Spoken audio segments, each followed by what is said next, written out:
Question number 3 looks a little bit different, but if we just put it in the right form, we basically treat it the same.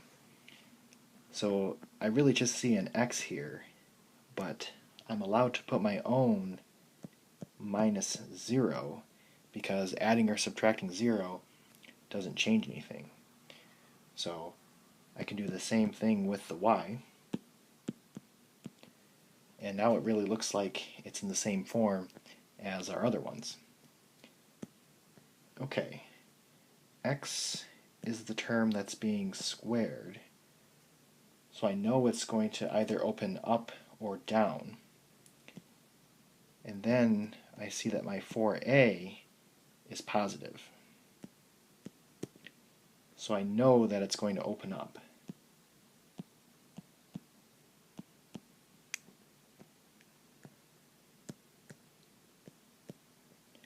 And my vertex, my h is 0, my k is 0, so my vertex is just the origin.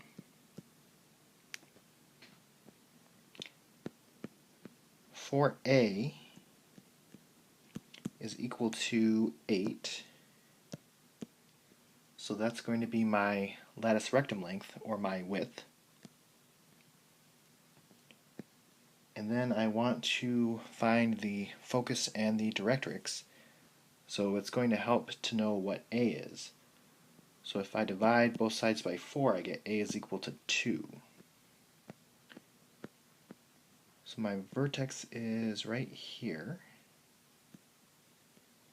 and to get to my focus I need to add 2, and that means I'm going up because that's the positive direction.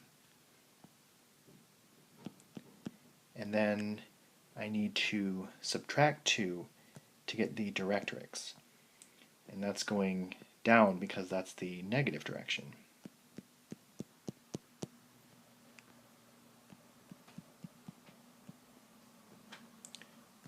My focus is 0, 2, and my directrix is the line y is equal to negative 2. So my width at my focus is 8, so I need to go 4 to the left and 4 to the right, and then connect the dots. And if you want to label the directrix as D, you can as well.